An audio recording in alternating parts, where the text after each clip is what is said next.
The Arizona desert stretched endlessly beneath the Blackhawks' rotors, a vast expanse of shadow and stone painted silver by the quarter moon. Inside the helicopter's cabin, 5 soldiers sat in operational silence, each lost in the particular meditation that precedes violence. The red glow of the interior lights cast their faces in shades of blood and darkness. Staff Sergeant Evelyn Blackwell sat with her back straight, hands resting lightly on the communications pack between her boots. At 32, she possessed the kind of lean athleticism that came from years of deliberate conditioning rather than casual fitness. Her dark auburn hair was pulled back in a regulation bun, revealing a face that would have been unremarkable except for the eyes, gray-green, like storm clouds over deep water, constantly assessing, measuring, calculating. Across from her, Captain Harrison Garrett stared out the small window, his profile sharp against the darkness beyond. At 55, he carried his authority like a second skin, worn smooth by 25 years of command. Silver had claimed the hair at his temples, but his steel blue eyes remained unchanged from the man who had survived Desert Storm's opening salvos. Those eyes had witnessed things that still visited him in dreams: body bags loaded onto helicopters, soldiers bleeding out while extraction never came, the particular weight of decisions that ended in funerals. Master Sergeant Nathaniel Reeves occupied the position closest to the open door, his 45 years evident in the weathered lines around his eyes.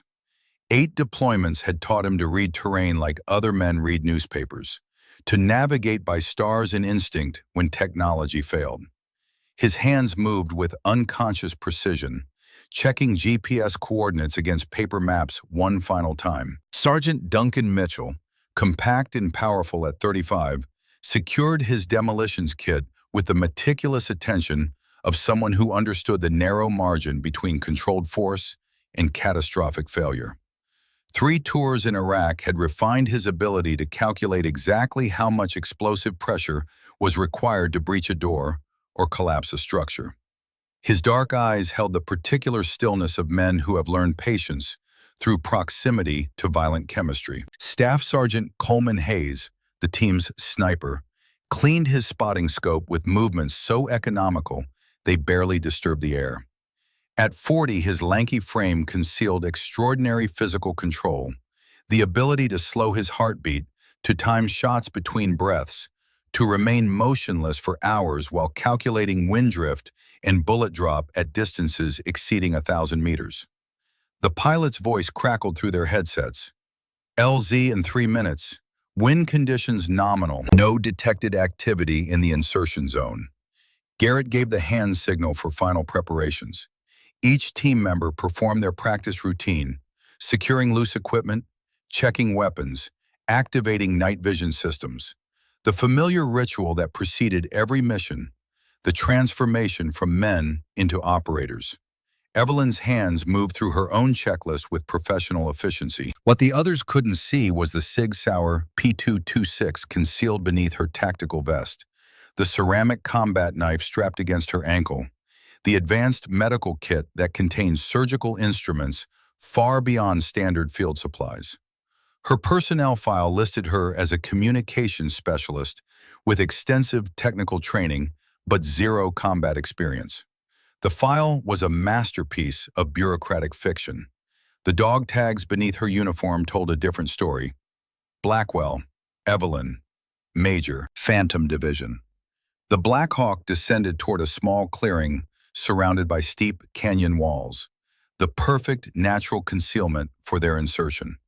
As the helicopter hovered 6 feet above the desert floor, Alpha Squad deployed in practiced sequence. Reeves first, securing the immediate perimeter. Hayes next, already scanning for elevated positions.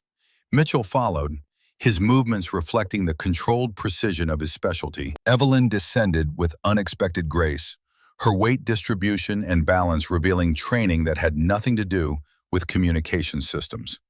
Garrett noticed, filed the observation away, but said nothing. The helicopter ascended immediately, its sound fading into the night, leaving them in the profound silence of the desert borderlands. Establish perimeter, Radio check. Garrett's command was barely above a whisper, carried to each team member through their tactical communication systems. Point secure, Reeves. Overwatch established, Hayes. Perimeter sensors active, Mitchell. Communications operational. Evelyn's voice was professionally neutral, revealing nothing beyond technical confirmation. Alpha Squad moved through the darkness with practiced silence, their night vision equipment revealing the harsh terrain in ghostly green detail. The border region's topography created natural channels for movement. The same features that made it ideal for smuggling also provided predictable routes for surveillance. Reeves led the formation, his desert experience evident in each careful step. Behind him, Garrett maintained operational command positioning, his focus split between immediate threats and strategic objectives. Evelyn kept her assigned position in the center of their formation, but her scanning patterns matched those of experienced combat personnel rather than support staff. Her eyes constantly assessed the terrain, identifying potential ambush points, calculating fields of fire, measuring tactical options with each new ridge and depression they traversed. They had covered 3 kilometers in perfect silence when Evelyn detected the first anomaly. Her specialized equipment picked up brief transmission bursts at irregular intervals, frequency patterns inconsistent with standard border patrol or civilian communications. Military-grade encryption, multiple sources, coordinated timing. She moved forward slightly, tapping Garrett's shoulder. When he glanced back, she showed him the communication display, then hand-signaled, military, encrypted, multiple sources. Garrett frowned. Intelligence had indicated minimal security at the suspected weapons cache. He studied the data for a moment, then signaled for the team to continue as planned. Evelyn's tactical assessment shifted immediately. The signal patterns indicated sophisticated coordination inconsistent with standard smuggling operations. Either their intelligence was severely flawed, or they were walking into something far more complex than expected. As they continued through the narrowing canyon, Evelyn noticed additional warning signs. Disturbed soil patterns suggesting recent movement of multiple personnel. Brush arranged too uniformly along potential concealment positions. The positioning of rocks at key terrain features that could serve as pre-sighted range markers for defensive fire. She moved forward again, more urgently this time, tapping Garrett's shoulder. When he turned, she signaled, possible prepared position, recent activity, multiple personnel. Garrett studied the terrain ahead, seeing nothing unusual in the night vision landscape. He signaled back, continue mission, maintain formation. Evelyn returned to her position, her mind calculating survival probabilities and tactical options. What she couldn't tell him, what operational security demanded she keep classified, was that this mission had been compromised before it began, that every step they took was being observed, reported, fed into a tactical plan designed specifically to destroy them. The canyon walls rose higher on either side, creating a natural channeling effect that any experienced tactician would recognize as a perfect ambush location. Evelyn's communication equipment detected additional signal activity now, more frequent and from multiple sources that appeared to be converging on their position. She moved forward a third time, now with unmistakable urgency, showing Garrett the signal pattern and mapping overlay that indicated they were being surrounded by multiple communication sources forming a closing perimeter. For the first time, uncertainty flickered across Garrett's face. He signaled the team to hold position while he assessed the new information. Reeves and Mitchell moved closer, examining Evelyn's communications data with growing concern. "These are military protocols," Evelyn whispered, her voice barely audible even through the tactical communication system. "Coordinated movement patterns, multiple teams converging." Reeves studied the terrain ahead, his navigation expertise immediately recognizing the tactical disadvantage. The canyon narrows further 200 meters forward, limited exit options. Garrett faced the critical decision point that would define everything that followed. 25 years of command experience created a voice in his head that whispered caution. But another voice, the one shaped by Desert Storm's chaos and Afghanistan's betrayals, insisted on maintaining forward momentum. We proceed with heightened security, Garrett decided. Reeves, find an alternate route that keeps us above the canyon floor. Hayes, move to high ground for overwatch. Mitchell, prepare defensive measures if we need to extract quickly. Evelyn maintained her professional demeanor, but internally cataloged Garrett's decision as tactically unsound given the available intelligence. She began preparing her own contingency plans, mentally mapping escape routes and defensible positions. As Alpha Squad altered their approach to maintain higher ground along the canyon wall, Evelyn continued monitoring the communication signals. The pattern had changed, suggesting the unknown forces had detected their course correction and were adjusting accordingly. The team crested a small ridge that provided visual coverage of the canyon ahead. Hayes deployed his spotting scope, scanning the terrain with practiced precision. Movement ahead, 200 meters, multiple personnel. Garrett took the scope, observing several figures moving with military precision between concealed positions. Their equipment and formation suggested professional training far beyond standard border criminals. "Those aren't smugglers," Reeves whispered, his voice tight with the recognition of danger. Evelyn analyzed their tactical options, each progressively less favorable.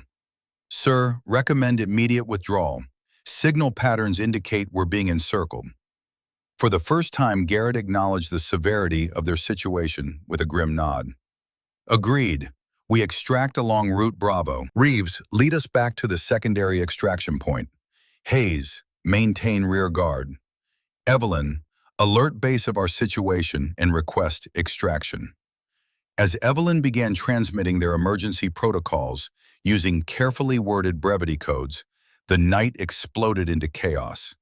Muzzle flashes erupted from multiple positions simultaneously, front, flanks, elevated positions, creating interlocking fields of fire that demonstrated sophisticated planning. The crack of rifle fire echoed through the canyon, the sound multiplying off stone walls until it seemed the entire desert had opened fire. "Contact front, multiple hostiles." Reeves dropped to a defensive position, his M4 rifle answering with controlled 3-round bursts. Bullets impacted around their position, showering them with rock fragments and dust. The air filled with a distinctive snap of rounds passing close, the sound that separated training from reality. Hayes immediately shifted to sniper mode, identifying and engaging the most immediate threats. "I count 12, maybe more in concealed positions." Mitchell deployed to the left flank, laying down suppressive fire to cover potential movement. "We're boxed in, limited withdrawal options."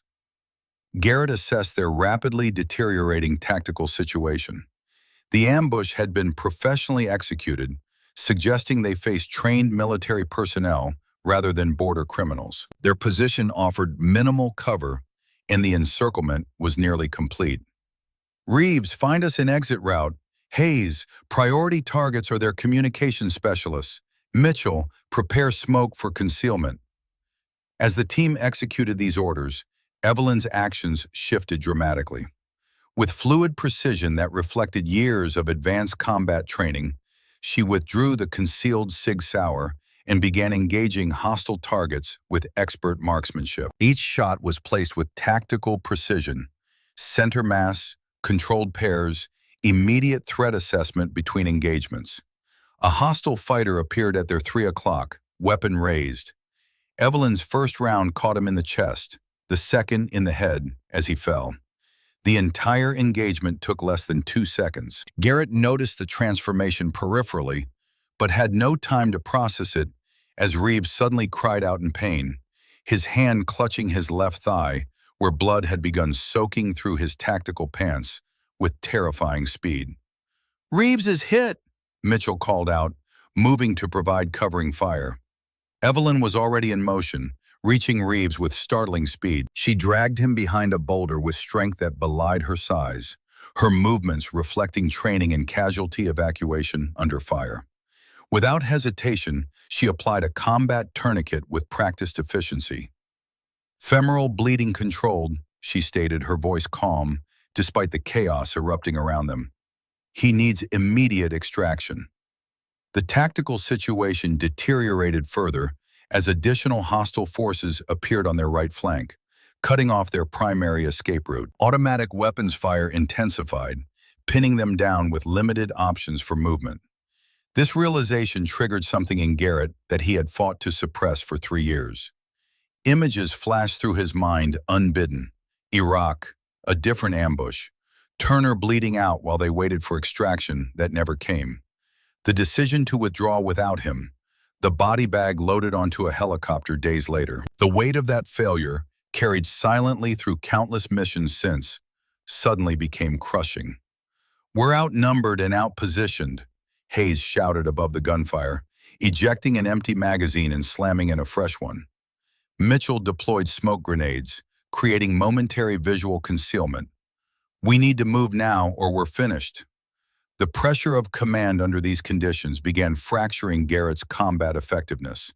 Past failures merged with present crisis. Every principle he had upheld throughout his career, never leave a man behind, leaders eat last, mission success through unit cohesion, suddenly seemed impossibly distant against the immediate imperative of survival. "Everyone for themselves," Garrett heard himself say, the words emerging from some place of pure panic he didn't recognize. "Head for extraction point Charlie." The order violated every principle of unit integrity and leadership he had upheld throughout his career. It was the sound of something breaking, of 25 years of service crumbling under the weight of trauma never properly addressed. The team's cohesion shattered in that moment. Hayes hesitated briefly before disappearing into the smoke and moving toward higher ground. Mitchell looked between Garrett and the wounded Reeves, conflict evident on his face. Garrett was already moving, his tactical training temporarily overwhelmed by primal survival instinct. He disappeared into the swirling smoke, heading toward terrain features that might provide cover for individual escape. As he vanished, Evelyn's expression hardened with recognition of what was happening. This was the moment her mission had been designed around. The moment when Garrett's carefully maintained professional facade would crack under pressure. Mitchell fired a final suppressive burst, then looked at Evelyn with a question in his eyes. "Can you reach the ridge to the east?" Her voice carried unexpected command authority. Mitchell nodded, his tactical assessment recognizing that splitting their remaining force might actually improve survival odds. "What about Reeves?" "I've got him. Reach that ridge and signal when secure. We'll bring Reeves to you." Mitchell held her gaze for a moment, saw something there that made him nod with sudden certainty, then moved toward the eastern ridge. As Mitchell disappeared into the tactical chaos, hostile fire intensified around Evelyn's position. She maintained suppressive fire with Reeves's M4, her accuracy under stress revealing training that went far beyond communication specialty. 3-round bursts, measured breathing, target acquisition, and engagement in fluid sequence. Reeves looked up at her through pain-clouded eyes, the morphine from her medical kit beginning to take effect, but not yet sufficient to mask the deeper anguish of betrayal. "They left us," he whispered, disbelief mingling with the pain in his voice. Evelyn checked his wound before responding, her hands steady despite the rounds impacting nearby. The tourniquet had controlled the immediate bleeding, but he needed surgical intervention within hours, or infection would become the greater threat. "I know they did," she said quietly, meeting his eyes with an intensity that cut through the morphine haze. "I'm not leaving you. We're getting out of this." She secured her communications equipment and retrieved additional ammunition from Reeves's tactical vest, reorganizing their resources for mobility and defense. The movements reflected training taught only to elite special operations units, weight distribution for carrying wounded while maintaining weapon operation capability. "I need to move you," she told him, her voice carrying the calm authority of someone who had faced worse situations and survived. "It's going to hurt." Without waiting for a response, she lifted Reeves using a specialized fireman's carry technique, distributing his 190-pound weight with perfect balance that allowed for both movement and one-handed weapon operation. As hostile forces converged on their position, Evelyn moved with tactical precision through the battlefield. Her path selection used available cover. Her engagement decisions reflected advanced combat experience, completely absent from her personnel file. Each time hostile forces appeared in their path, she engaged with deadly accuracy, neutralizing threats while maintaining Reeves's security. A fighter appeared from behind a rock outcropping, weapon raised. Evelyn's Sig Sauer barked twice, center mass, headshot, the target dropping before he could fire. She continued moving without breaking stride. Another hostile, this one with better positioning and cover. Evelyn went to ground behind a boulder, set Reeves down with careful speed, then engaged with Reeves's M4. 3 controlled bursts forced the hostile into cover, buying seconds. She used those seconds to reposition, moving at an angle that gave her a shot on the hostile's flank. 2 rounds, target down. The canyon echoed with sporadic gunfire as Alpha Squad disintegrated across the battlefield. Garrett's voice occasionally crackled through the communication system, attempting to coordinate with Hayes and Mitchell. But true leadership had vanished with his first order to abandon unit integrity. Evelyn continued her methodical movement through enemy territory, carrying Reeves while simultaneously collecting abandoned equipment from the battlefield. Each piece she recovered represented both tactical resources and intelligence denial to the pursuing forces. Captain Garrett's tactical pack abandoned near where he had broken contact. 35 pounds of mission-critical materials, maps, intelligence documents, communication encryption keys. She secured it to her gear with quick-release straps. Staff Sergeant Hayes's rifle case dropped when he had prioritized speed over equipment. 22 pounds containing a Barrett M82A1 sniper rifle with advanced optics. She strapped it across her back. Sergeant Mitchell's demolitions kit, left behind when immediate survival overrode all other considerations. 28 pounds of C4 explosive, specialized detonators, and technical equipment that could not be allowed to fall into hostile hands. She secured it to her load-bearing vest. Reeves's navigation equipment scattered when he had been hit. 7 pounds of GPS systems, mapping materials, and reference documents. She gathered it methodically. 92 pounds of equipment total, plus Reeves's body weight. The load would have been impossible for most soldiers. Evelyn carried it with the determined efficiency of someone who had trained specifically for worst-case scenarios. When Reeves lost consciousness from blood loss and shock, Evelyn found a defensible position within a small rock outcropping. She expanded the tourniquet treatment with advanced combat medicine techniques. IV fluids to address blood volume loss, broad-spectrum antibiotics to prevent infection, advanced hemostatic agents at the wound site.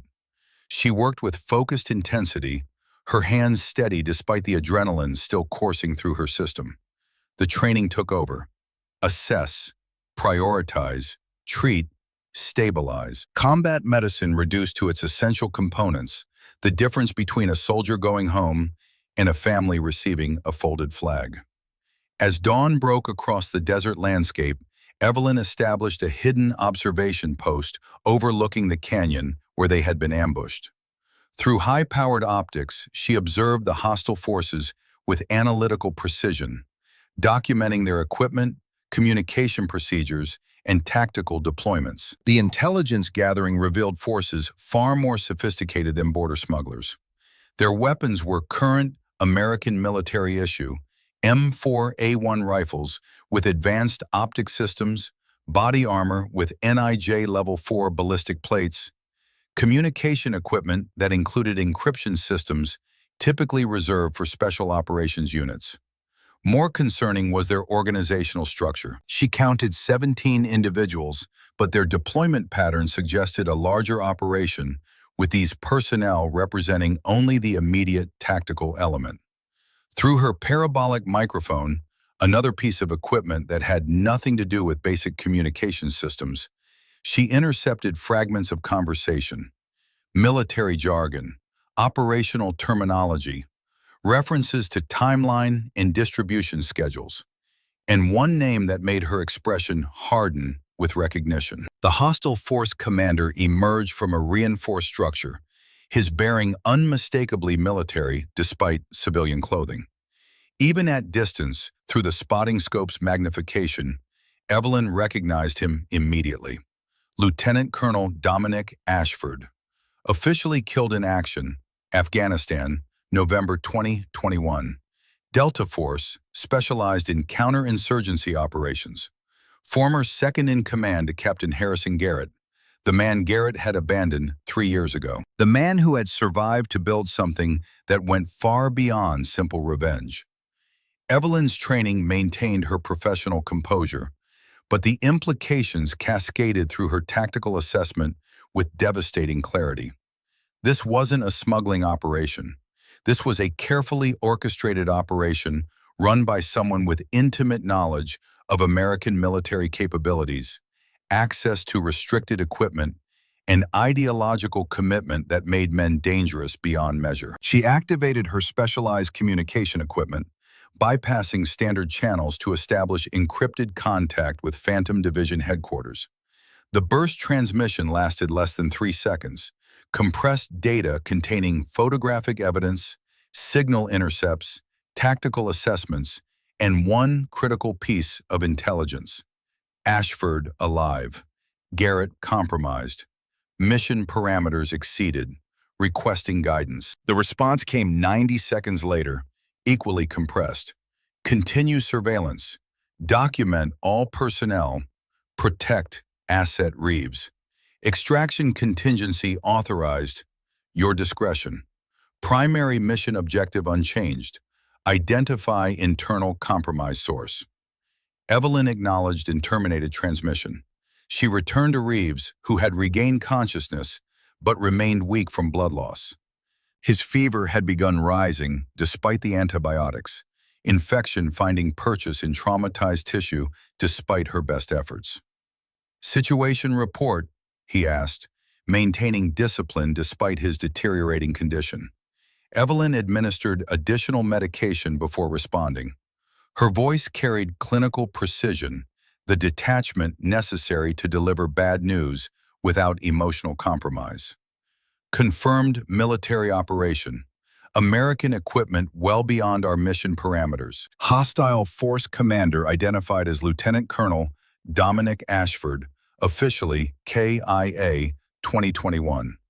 Multiple indicators suggest internal military connections and specialized intelligence capabilities. Reeves processed this information against his extensive operational experience. This isn't just smuggling. No, this is organized distribution utilizing compromised military supply chains and falsified personnel records. She checked his wound, concern briefly visible despite her controlled expression. The infection is advancing faster than anticipated. We need extraction within 12 hours. Garrett and the others? No confirmation, but I observed evidence of their movement patterns approximately 2 kilometers southwest. They appear to be attempting to return to our last known position. Reeves attempted to rise, but Evelyn's firm hand restrained him. You've lost too much blood for movement. Conservation of resources is critical for survival. Before he could protest, Evelyn's specialized communication equipment detected movement approaching their position. She immediately shifted to defensive posture, weapon ready, positioning herself between the approach vector and Reeves. 3 figures emerged from the terrain, moving with tactical caution. Garrett, Hayes, and Mitchell had managed to find their location, their faces showing the dehydration and guilt of men who had abandoned their principles and were now attempting to recover them. The reunion carried none of the relief typically associated with such moments. As Garrett approached, the weight of his earlier actions hung palpably between them. Evelyn maintained tactical security, her weapon lowered but ready as she continued monitoring their perimeter. Her positioning demonstrated combat experience rather than support personnel protocols. "Reeves, what's your status?" Garrett asked, concern mingled with evident guilt. "Stable, but degrading," Reeves responded. "Infection setting in. Blackwell's kept me alive, but I need medical evacuation."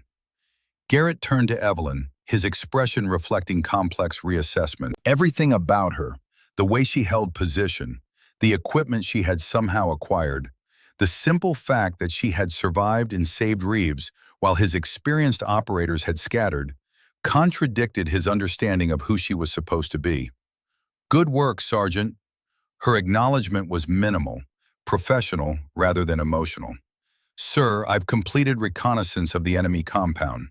The situation exceeds our mission parameters significantly." The team gathered as Evelyn detailed her findings, displaying intelligence gathering and analysis capabilities far beyond communications specialization. She produced a laptop and displayed thermal imaging, photographic evidence, and signal analysis that would have required sophisticated surveillance equipment. "They're being led by Lieutenant Colonel Dominic Ashford," she concluded, her voice steady as she delivered information that made Garrett's face drain of color. "Ashford is dead," Garrett said, but his voice carried no conviction. "Afghanistan, 3 years ago." "Negative, sir. Positive identification confirmed at 0800 hours today." She brought up photographic evidence showing Ashford clearly, unmistakably alive and operational. "Lieutenant Colonel Ashford is commanding this distribution network." Hayes and Mitchell exchanged glances, recognizing the name from operational history but lacking the personal connection evident in Garrett's reaction. "You know him, sir?" Mitchell asked quietly. Garrett's gaze fixed on the distant horizon, memories visibly surfacing. "Afghanistan, Operation Kingfisher. Ashford was my second in command." The words came slowly, each one weighted with 3 years of suppressed guilt. "We were compromised, surrounded, extraction point under heavy fire." The parallel to their current situation hung unspoken in the desert air. "I made the call to withdraw without him. Reporter him killed in action when we couldn't recover his body." Garrett's voice carried the particular hollowness of confession. "Filed the paperwork, attended the memorial service, looked his wife in the eyes and told her he died a hero." The silence stretched, broken only by the desert wind and Reeves's labored breathing. "And now he's here," Evelyn continued, her tone professional but not unsympathetic. "And he knew exactly when and where to hit us. The ambush was precisely planned, professionally executed, with detailed intelligence about our mission timeline and insertion point." She brought up additional evidence, signal intercepts, communication analysis, tactical deployment patterns that suggested prior knowledge of Alpha Squad's operational plan. "Our mission was compromised before we left Fort Carson. Someone with access to our planning provided Ashford with every detail he needed to set that ambush." The implications silenced everyone momentarily. A traitor in their command structure. Their mission sold out before it began. Garrett visibly struggled with this cascade of information, each revelation another weight added to an already crushing burden. After several moments, something shifted in his posture. The guilt remained, but operational focus reasserted itself. "We have 3 priorities," he stated, his voice regaining command authority. "Get Reeves' medical evacuation. Document this operation with actionable intelligence. Identify the internal breach in our command structure." "Evelyn, what extraction options exist given current hostile patrol patterns?" She produced a detailed terrain map, already annotated with observed enemy positions, communication ranges, and patrol schedules. "Primary extraction point is compromised. They've established surveillance coverage on all standard exfiltration routes within our operational area." Her finger traced alternative routes on the map. "I recommend creating a custom extraction at these coordinates." She indicated a position on the eastern ridge, several kilometers from any pre-planned extraction site. Natural terrain features disrupt their surveillance equipment. Patrol patterns show a consistent gap in coverage between 2,300 and 2,315 hours, 14 minutes for helicopter approach, extraction, and departure. It's tight but achievable with proper coordination. Garrett studied her analysis, professional appreciation momentarily overriding his questions about her true identity. The assessment was tactically sound. Communication options for extraction request. Standard channels may be compromised if there's internal breach. Standard channels are compromised, Evelyn confirmed without hesitation. She indicated her modified communication device. I've established secure transmission using phantom division frequencies not included in Fort Carson mission protocols. Hayes and Mitchell exchanged glances that acknowledged what everyone now understood. Staff Sergeant Evelyn Blackwell was operating with equipment, training, and knowledge completely inconsistent with her documented role. The question hung in the air between them, unspoken but unmistakable. Who are you really? But Garrett had reached a decision point. His failures had created a debt he could only repay through action rather than interrogation. We proceed with your extraction plan, he stated. Reeves is priority for evacuation. We continue intelligence gathering on this operation while awaiting extraction. As the team prepared for the long wait until nightfall, Evelyn established a secure perimeter with efficiency that reflected extensive field experience. Her preparations included specialized countermeasures against thermal detection, frequency monitoring systems to track enemy communications, and tactical positioning that maximized defensive options. The sun climbed higher, transforming the desert into a furnace. Inside their hide site, the temperature became oppressive. They rationed water carefully, each person understanding that dehydration could kill them as surely as enemy fire. The hours passed with agonizing slowness. Evelyn monitored enemy communications constantly, building a comprehensive picture of their organization, capabilities, and intentions. What she learned made the situation progressively more grave. This wasn't a simple arms trafficking operation. The scale suggested systematic penetration of military supply chains, sophisticated logistics networks, and distribution channels that reached well beyond the Mexican border. And through it all, one truth remained inescapable.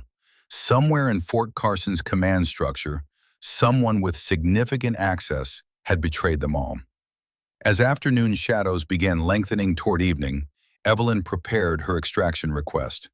The communication would be brief, encrypted, transmitted in a compressed burst. She looked at Garrett, who met her eyes with an expression that carried both question and acceptance. "When this is over," he said quietly, "we're going to have a very long conversation about who you really are." "Yes, sir," she acknowledged. "We are. But right now, you're the best chance my team has of getting home alive." "Yes, sir, I am."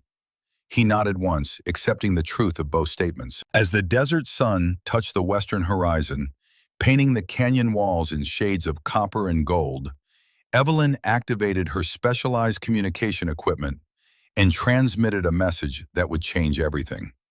4 hours had passed since the ambush.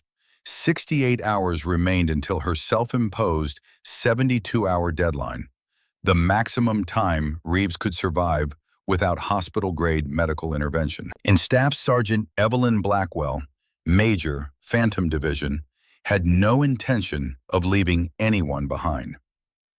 The desert night descended with characteristic abruptness, temperature plummeting 30 degrees in the first hour after sunset. Inside the hide site, Evelyn checked Reeves's vital signs for the 14th time. His pulse remained elevated at 112 beats per minute. His skin had developed a waxy pallor, suggesting advancing systemic infection, and his breathing carried the shallow quality that preceded shock. 16 hours since the ambush. 56 hours remaining until her extraction deadline. She administered another dose of antibiotics, adjusted his IV fluids, and covered him with an emergency thermal blanket. The fever had broken temporarily, but experience told her this represented the infection gathering strength rather than retreating. Without surgical intervention and hospital-grade antibiotics, Reeves had perhaps 48 hours before sepsis became irreversible. Garrett sat against the opposite wall of their shelter, his M4 rifle across his knees, eyes distant with thoughts he hadn't shared. Hayes maintained watch position at the entrance, his night vision equipment scanning the approaches. Mitchell worked on their defensive preparations, setting motion sensors and tripwires. The silence stretched, broken only by desert sounds and Reeves's labored breathing. The tension wasn't hostile, but it carried weight, the accumulated pressure of unasked questions and unspoken truths. Finally, Garrett spoke, his voice low enough not to carry beyond their immediate position. In Afghanistan, we had intelligence suggesting a Taliban commander was using a compound near Kandahar for weapons storage. My orders were to confirm and mark for airstrike. He paused, the memory clearly painful. We inserted at night, just like this mission. Everything went smooth until we reached the objective. Evelyn continued monitoring Reeves, but indicated she was listening. Turns out our intelligence was wrong. The compound wasn't weapons storage, it was a meeting location. We stumbled into a gathering of about 40 Taliban fighters, senior leadership from 3 provinces. Garrett's hands tightened on his rifle. We were 6 operators against 40 hostiles in their home territory. Hayes glanced back briefly, having heard fragments of this story, but never the complete account. Ashford was on my left flank when they spotted us. Firefight erupted instantly. We broke contact, moved toward our extraction point, but they pursued with everything they had. We were taking casualties, running low on ammunition, and the extraction helicopter was still 8 minutes out. The desert winds shifted, carrying the scent of creosote and dust through their position. I had to make a choice. We could hold position, try to defend until extraction arrived, probably lose half the team. Or we could move immediately, use speed and terrain to break contact, leave Ashford behind to provide covering fire, and extract him on a second pass. Garrett's voice dropped to barely audible. I chose the second option. The helicopter never made that second pass, Evelyn said quietly, stating fact rather than asking. Taliban had already moved anti-aircraft systems into position. Second approach would have meant losing the helicopter and everyone aboard. Command made the call to abort. By the time we could organize a recovery operation 3 days later, we found blood, evidence of heavy fighting, but no body. He met Evelyn's eyes. I filed the report, Ashford killed in action. I believed it, wanted to believe it, because the alternative meant I had left a man behind who might have survived. And now he's here, running weapons to the same kind of fighters who captured him. Evelyn completed the thought. Poetic justice from his perspective. Mitchell finished setting his last sensor and moved closer to hear the conversation. Sir, that was a tactical decision under combat conditions. You saved 5 operators. At the cost of 1, Garrett countered. The math works on paper. Harder to justify when you see his face again 3 years later. Evelyn considered her response carefully, balancing operational security against the reality that this team needed to understand what they faced. 4 days ago, I was briefed by Brigadier General Theodore Lawson, Phantom Division Commander. He showed me Ashford's file, not the official version, the real one. After Taliban captured him, he spent 18 months in captivity, torture, interrogation, isolation. He was rescued during a Pakistani military operation that wasn't supposed to find American prisoners because we had declared him dead. The implications settled over the group like physical weight. The rescued prisoners were turned over to CIA, who confirmed his identity and faced a significant problem. Ashford was officially killed in action. His wife had remarried, his life insurance paid out, his personnel file closed. Bringing him back would require explaining how we abandoned an operator and then failed to mount recovery operations. So they buried him deeper, Hayes said, his sniper's analytical mind immediately grasping the bureaucratic logic. They offered him medical discharge, new identity, financial compensation for silence. Ashford refused. He demanded full reinstatement, public acknowledgement, accountability for the decision to declare him dead. Evelyn's voice carried measured detachment, but her eyes reflected something harder. When they refused, he disappeared from the CIA facility. 16 months later, we detected patterns suggesting former special operations personnel were being recruited for illegal activities. It took us another year to connect those patterns to Ashford. Garrett absorbed this information, each detail another stone added to the burden he carried. How many operators has he recruited? 17 confirmed, all officially listed as killed in action between 2016 and 2023, all with specialized skills: Delta Force, DevGru, Rangers, Army Intelligence, all with reasons to feel betrayed by the system that declared them dead rather than mount recovery operations. That's not just revenge, Mitchell observed. That's building an army. A shadow army, Evelyn confirmed, operating outside official channels, with access to military equipment and training, motivated by ideology rather than money. The weapons trafficking finances their operations, but it's not their primary objective. What is their primary objective? Garrett asked, though his expressions suggested he already suspected the answer. Demonstrating that the system is fundamentally corrupt, that military leadership sacrifices operators for political convenience, that the promises we make, no man left behind, mission first but people always, are lies we tell ourselves. Evelyn checked Reeves again before continuing. Ashford isn't just selling weapons. He's recruiting, building an organization that can expose classified operations, reveal uncomfortable truths about how we treat our own people, undermine public faith in military leadership. The silence that followed carried the weight of recognition. Every person in that hide site had served long enough to see the gap between official statements and operational reality.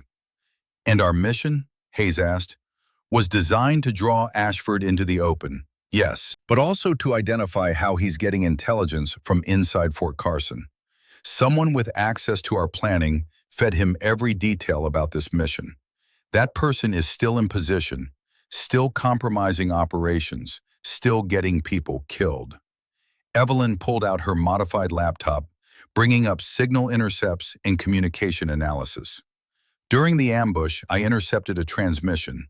Ashford's people referenced the colonel, confirming our route. That's command-level access to operational planning. Colonel Sullivan, Garrett said immediately, he's the one who assigned you to this mission over my objections. Primary suspect, but we need confirmation. Phantom Division has been investigating internal security breaches for 36 months. 28 compromised missions, 64 operators killed. The pattern suggests someone with broad access to special operations planning across multiple units and theaters. Mitchell's demolitions expertise made him naturally systematic in his thinking. If Sullivan has been compromised for 3 years, that means every mission planned at Fort Carson during that period is potentially compromised, yes. Every operator who deployed, every objective we pursued, every tactical decision we made might have been observed and reported to hostile forces.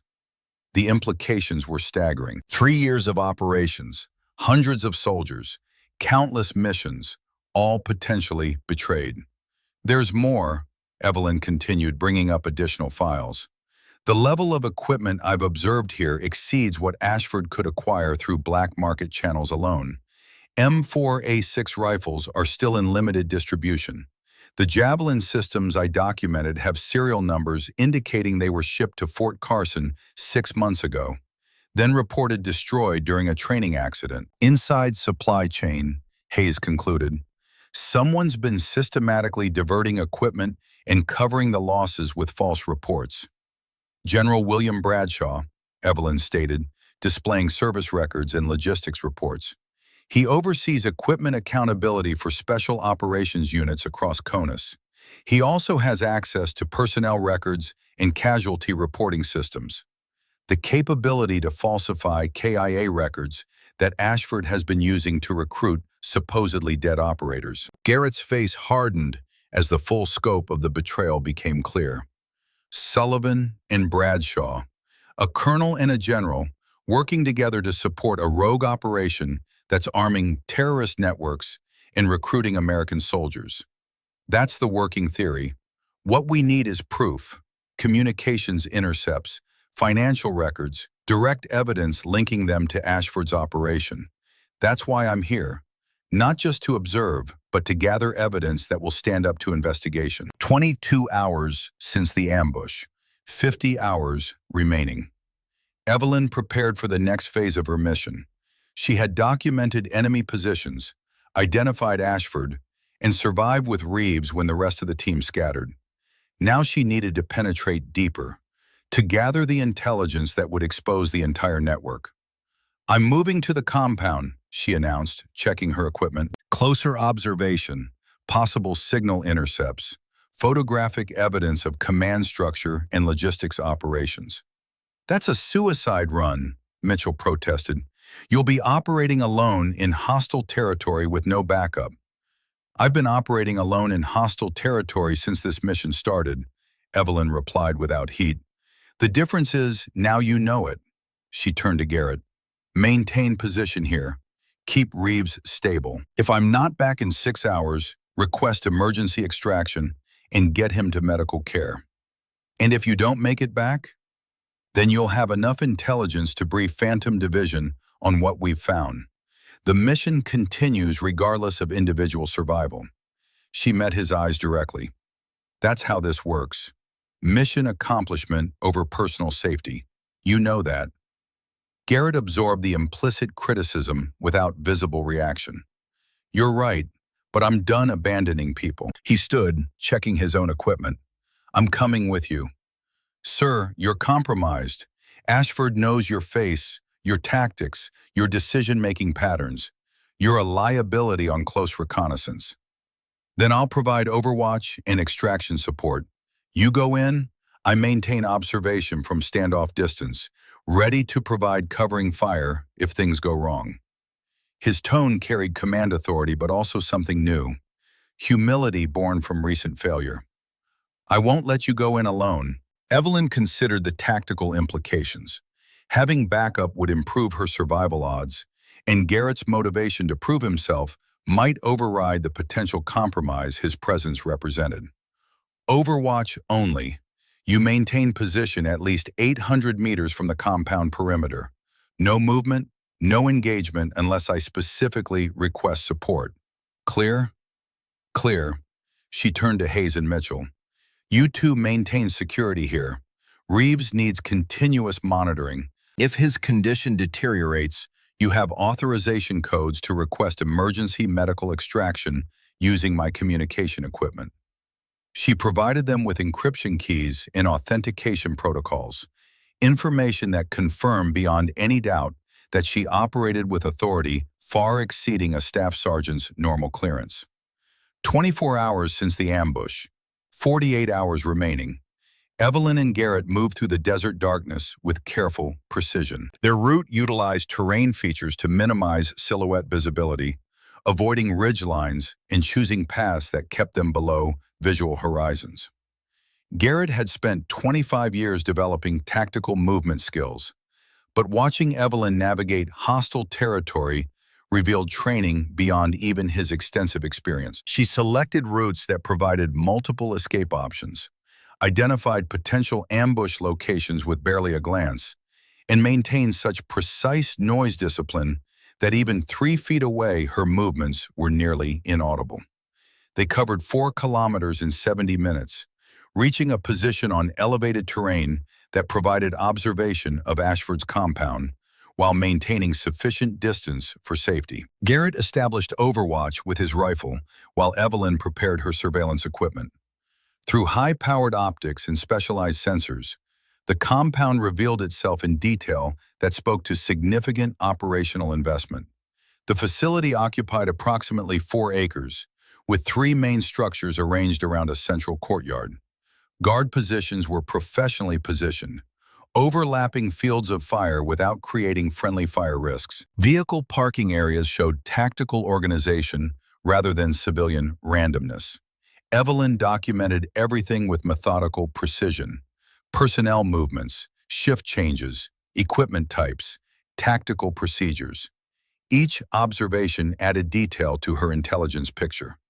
At 0200 hours, a convoy arrived, 3 vehicles moving with tactical spacing and light discipline that indicated military training. Evelyn photographed the vehicles and occupants as they unloaded crates with careful handling that suggested weapons or sensitive equipment.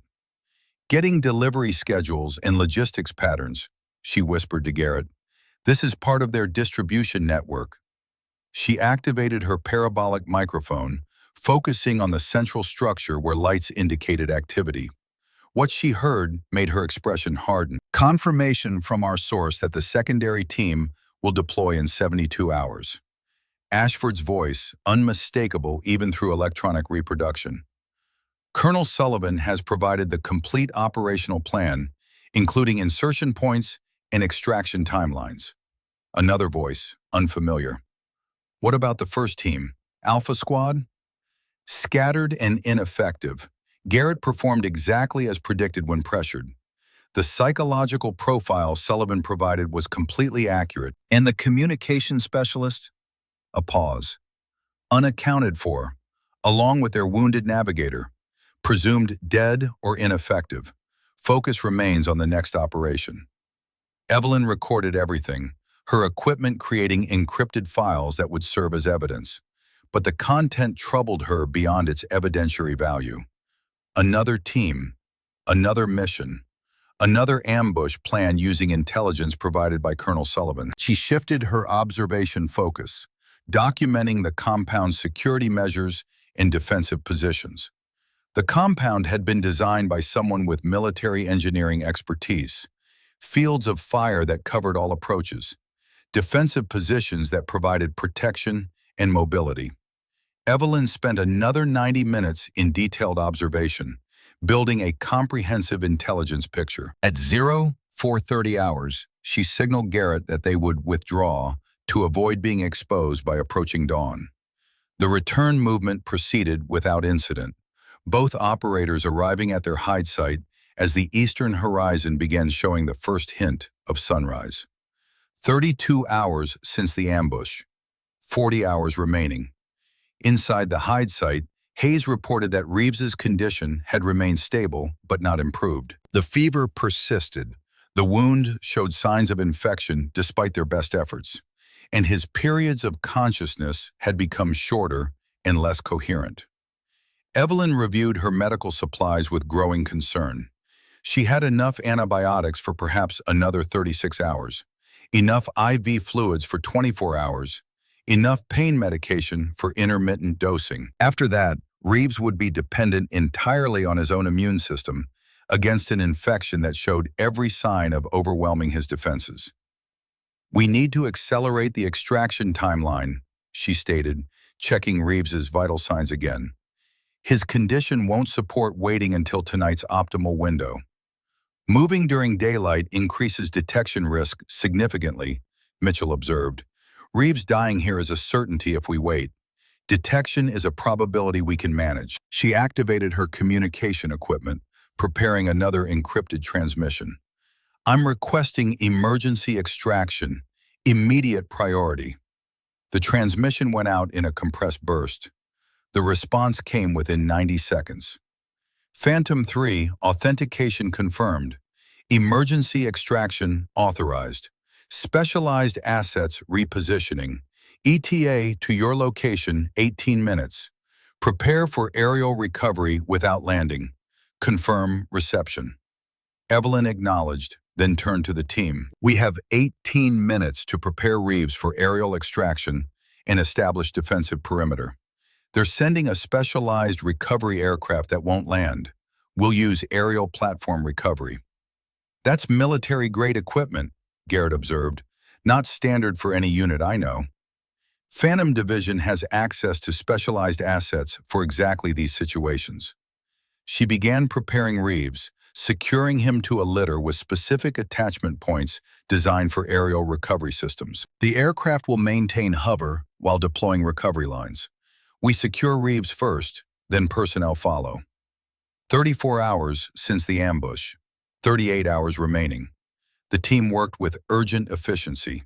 Mitchell established perimeter security. Hayes moved to elevated observation to watch for approaching threats. Garrett assisted Evelyn with preparing their equipment and Reeves for immediate extraction. Reeves drifted in and out of consciousness, the fever creating moments of clarity mixed with delirious confusion.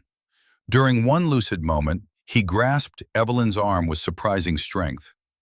"My daughter," he whispered, his voice urgent despite its weakness. "Melissa, she's 12. Tell her—" "You'll tell her yourself, Sergeant," Evelyn interrupted firmly. "That's an order.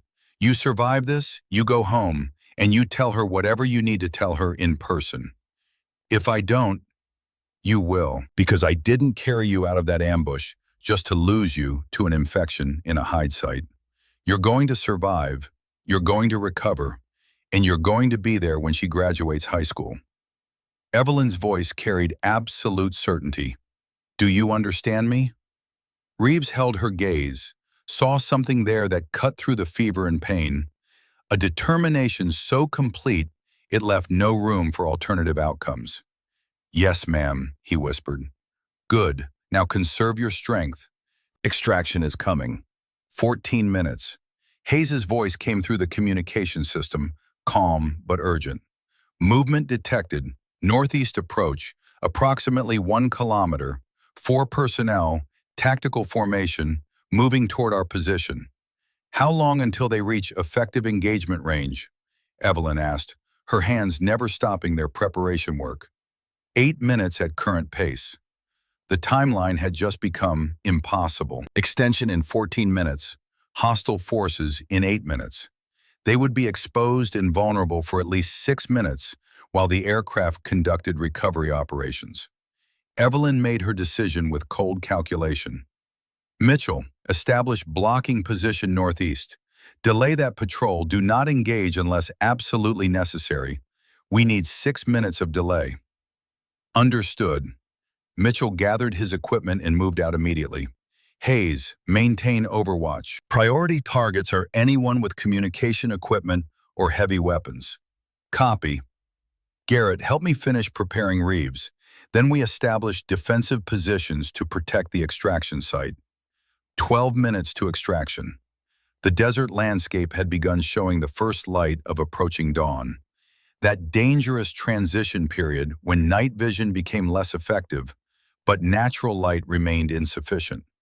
The time when ambushes succeeded and defensive positions became visible. Evelyn worked with focused intensity, her training allowing her to compartmentalize the approaching danger while completing the critical preparation work.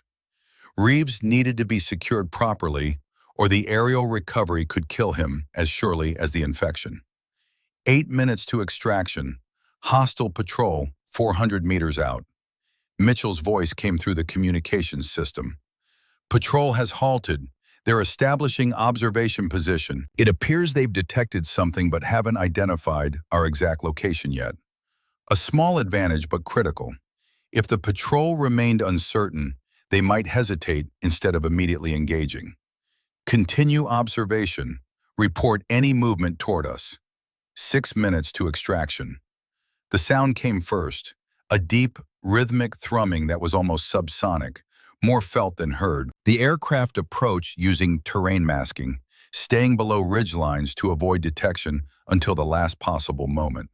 4 minutes to extraction. The aircraft appeared suddenly, rising from behind the western ridge with startling speed. Its configuration was unlike standard military helicopters, sleeker, with unusual rotor arrangements and what appeared to be active noise cancellation systems. The machine represented technology that officially didn't exist. Mitchell's voice carried new urgency. "Patrol is moving. They've identified the aircraft. 300 meters and closing. Hayes, engage. Priority is buying time, not eliminating threats." The distinctive crack of Hayes's rifle split the morning air. 800 meters away, dirt erupted near the approaching patrol, the round deliberately placed to make them seek cover rather than kill. The patrol immediately went to ground, their training overriding aggression when faced with precision fire from unknown positions. 2 minutes to extraction.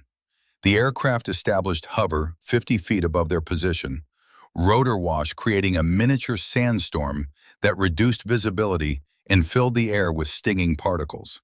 From the open door, specialized equipment deployed, an aerial recovery platform with attachment points designed for rapid evacuation. Evelyn and Garrett secured Reeves to the platform, their movements synchronized despite never having trained together. Each attachment was verified twice, each safety measure confirmed. Reeves secure, initiating recovery, Evelyn transmitted to the aircraft. The platform began ascending with smooth precision, lifting Reeves toward the helicopter's cabin where medical personnel waited. The entire evolution took 30 seconds. Mitchell's voice carried controlled urgency. Patrol has repositioned. They have angle on the extraction site. I can't maintain suppression from current position. Fall back to rally point Alpha, Evelyn ordered. Hayes, covering fire on my mark. The tactical situation had compressed into those critical moments where training and instinct merged. Evelyn watched Reeves's platform lock into the aircraft, saw the medical team pull him inside, received confirmation that the primary objective had been achieved. Personnel recovery standby, she transmitted. Garrett moved to the extraction point, securing himself to the descent lines. His movements reflected decades of training, muscle memory taking over when speed mattered more than perfection. Hostile fire erupted from multiple positions. The patrol had been joined by reinforcements, their combined fire creating a dangerous situation. Hayes's rifle answered with methodical precision. 1 shot, 2 shots, 3 shots, each one forcing hostile personnel to seek cover. Garrett ascending, the aircraft crew reported. Evelyn provided covering fire with her M4, controlled bursts designed to suppress rather than eliminate. Every second the aircraft remained in hover increased risk, but abandoning personnel would repeat the failure that had created this entire situation. Mitchell reached the rally point, his movement drawing fire that revealed 3 additional hostile positions. Hayes, displace now, Evelyn commanded. She secured herself to the final extraction line while maintaining fire, her movements reflecting training that made complex actions automatic. The line tensed as the aircraft prepared to lift. An explosion erupted 30 meters away. RPG round, probably fired from the compound. The warhead missed, but the blast wave buffeted the aircraft, causing it to shift positions suddenly. Evelyn felt the line jerk violently, her body swinging in uncontrolled arc as the aircraft struggled to maintain stability. Below her, hostile fire intensified, rounds cracking past close enough to feel the supersonic passage. Hayes reached the extraction point, securing himself with the speed born from knowing that seconds determined survival. Mitchell provided covering fire. The aircraft began ascending, pulling all 3 operators clear of the ground while still taking fire. The crew chief leaned out the door, his own weapon adding to the suppressive fire. Evelyn felt hands grab her harness, pulling her into the cabin with strength that overcame the wind resistance. She rolled inside, immediately moving to help with Hayes in Mitchell's recovery. Within 20 seconds, all personnel were aboard. The aircraft banked hard, using terrain features to break line of sight with the hostile forces while accelerating away. Inside the cabin, medical personnel worked on Reeves with practiced efficiency. IV lines, monitors, advanced treatment that transformed the aircraft into a flying intensive care unit. His vital signs remained critical but stable. Garrett sat against the bulkhead, his face showing the complex mixture of relief and guilt.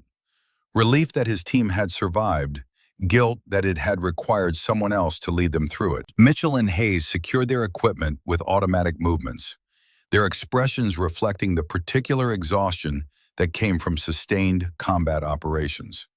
Evelyn removed her helmet, her auburn hair escaping its regulation bun, her face showing the first signs of fatigue she had been suppressing. 37 hours of sustained operations, carrying a wounded man through hostile territory, conducting reconnaissance, coordinating emergency extraction under fire. She had done what the rest of Alpha Squad couldn't, completed the mission while protecting her people. A figure moved from the cockpit area, his presence commanding immediate attention despite the lack of rank insignia on his flight suit. Brigadier General Theodore Lawson, Phantom Division Commander, his weathered face revealing nothing as he assessed the recovered team. "Captain Garrett," he stated, his voice carrying authority that transcended the aircraft's noise. "Welcome to Phantom Division Operations. Your team will receive full medical evaluation before debriefing." He turned to Evelyn. "Major Blackwell, status report." Garrett's expression shifted through shock to comprehension. Major, not Staff Sergeant. The woman who had saved his team, who had demonstrated combat capabilities beyond his own. She outranked him. "Sir, primary objective achieved," Evelyn reported with professional precision. "Asset Reeves secured and receiving medical treatment. Intelligence package compiled documenting hostile operations, command structure, equipment inventory, and internal security compromise. Lieutenant Colonel Ashford confirmed operational. Suspect identification completed for Colonel Sullivan and General Bradshaw as internal compromise sources." Lawson's expression revealed nothing, but something in his posture suggested this confirmed existing intelligence. Evidence sufficient for action? Communication intercepts, photographic documentation, signal analysis, and tactical assessment all support prosecution under UCMJ and federal statutes. Additional evidence available through continued surveillance and potential approach of Ashford for cooperation. "Outstanding work, Major." He glanced at Garrett. "Captain, you and your team will be transported to Echo Base, our operational facility in northern Arizona. Medical treatment, debriefing, and full briefing on Phantom Division operations will proceed according to established protocols." The aircraft banked again, settling into a flight path that would take them to a facility that existed outside standard military organizational charts. Garrett looked at Evelyn with an expression that mixed respect, confusion, and dawning understanding that nothing about this mission had been what he believed. "You were never really part of my team," he said quietly. "No, sir. I was assigned to observe your team as part of a counterintelligence operation, investigating internal security compromise. We were bait. You were a legitimate mission with additional operational objectives that required compartmentalized information." Her tone remained professional, but something in her eyes suggested this wasn't easy for her either. "Operational security demanded you not know the complete picture. Reeves nearly died." "Yes, sir, he did, and I made the choice to let the ambush proceed rather than compromise the larger investigation." She held his gaze steadily. "I live with that choice, but I also made the choice to stay with him when you ordered everyone to scatter. That choice, that I'm proud of." The silence stretched between them, not hostile but heavy with implications. Hayes spoke from his position near the bulkhead, his sniper's directness cutting through the tension. "She carried Reeves 3 kilometers through hostile territory while collecting our abandoned equipment. She conducted reconnaissance that exposed a shadow army and identified traitors in our command structure. And she coordinated an extraction that got all of us out alive." He met Garrett's eyes. "I don't care what her rank is or what her mission was. She's the reason we're not dead." Mitchell nodded agreement. "When it mattered, she was there.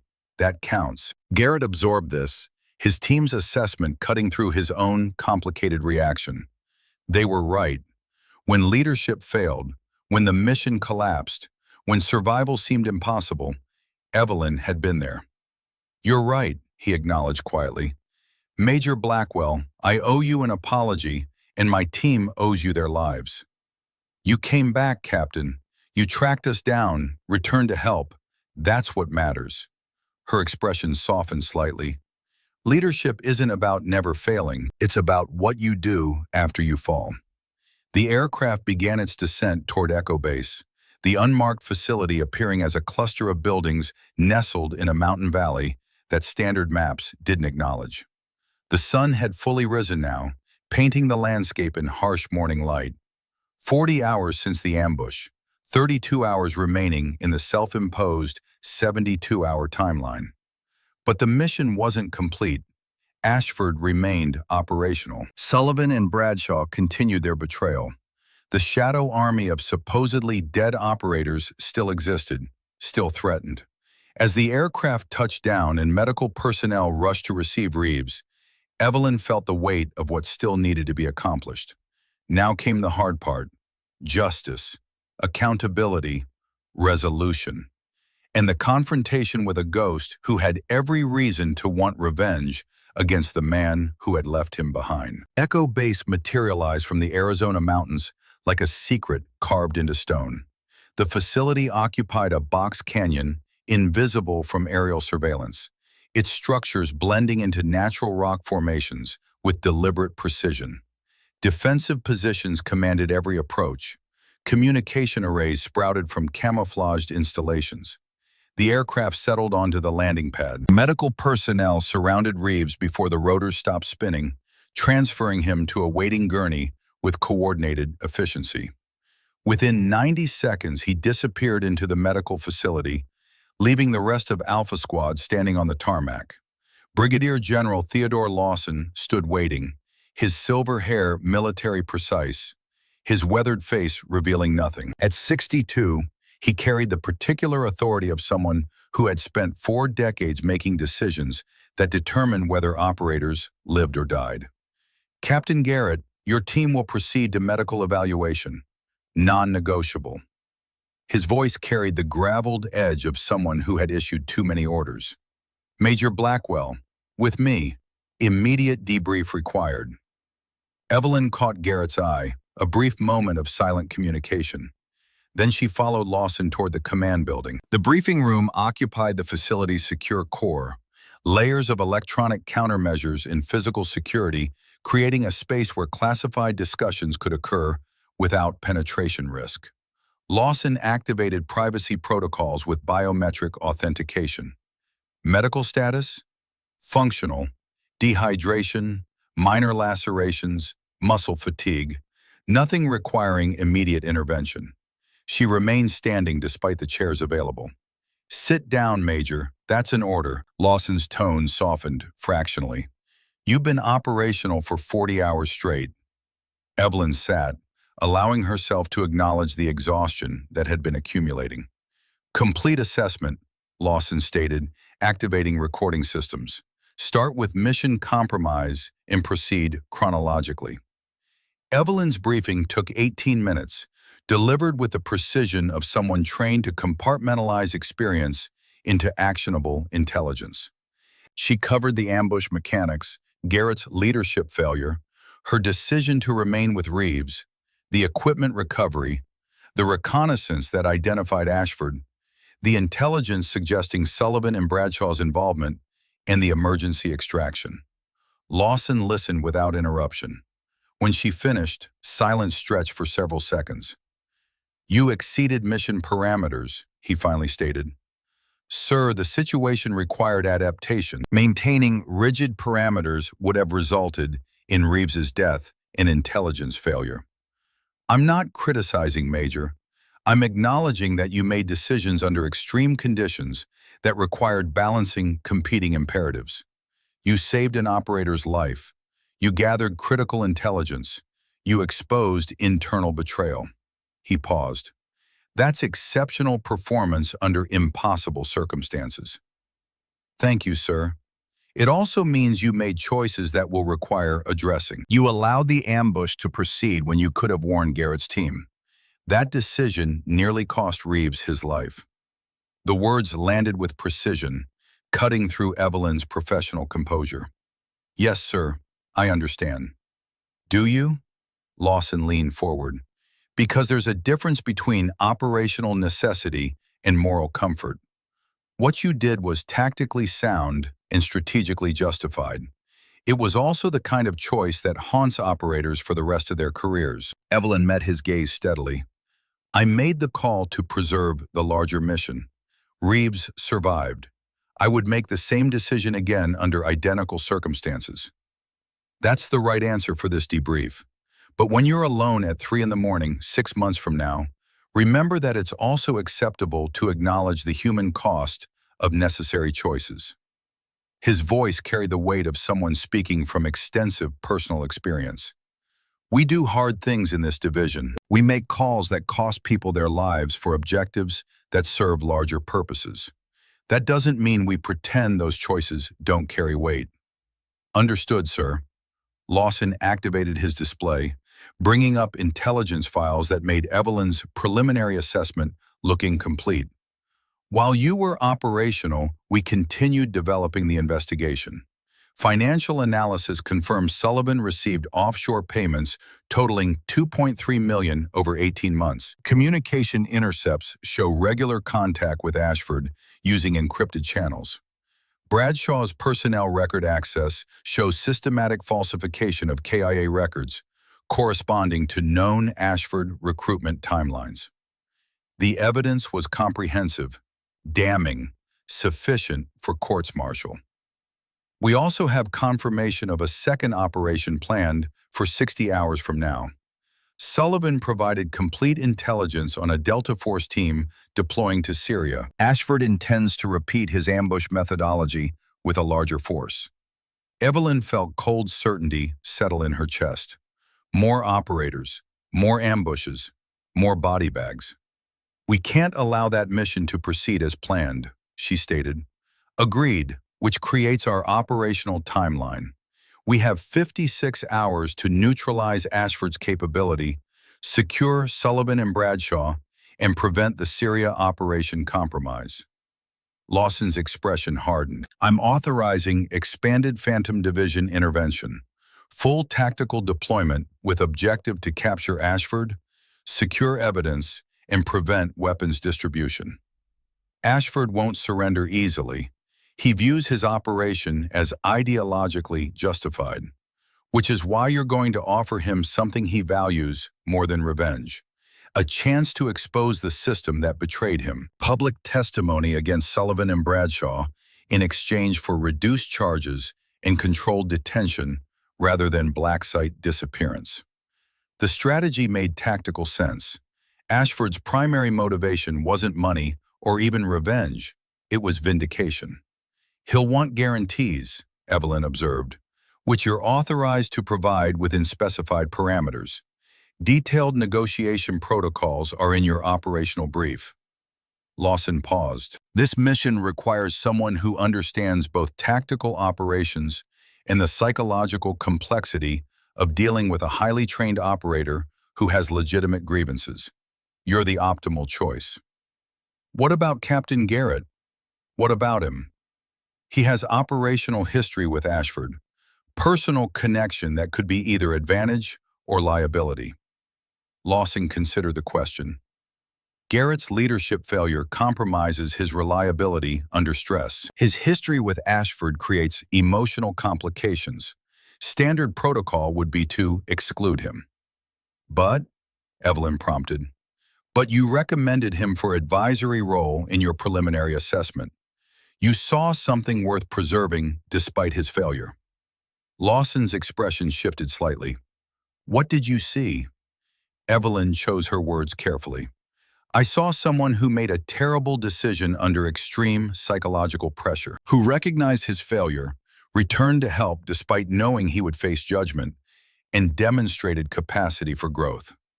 I also saw someone whose operational experience and tactical expertise could be valuable if properly supported. You're arguing for his inclusion despite the risk. I'm arguing that people deserve the opportunity to recover from failure when they demonstrate genuine effort to learn from it. Sir, with respect, isn't that what Phantom Division represents? A recognition that the conventional military structure sometimes fails good operators, and that alternative approaches can salvage value? Lawson's expression revealed something approaching approval. You're making a persuasive case, but understand the implications. If Garrett fails again, that failure reflects on your judgment. Understood, sir. I accept that responsibility. Very well. Garrett is authorized for inclusion under your operational command. Make clear that you lead this mission regardless of conventional rank structure. 46 hours since the ambush. 26 hours remaining until the Syria mission deployment. Medical evaluation confirmed what Evelyn already knew. Dehydration, exhaustion, minor injuries that didn't compromise functionality.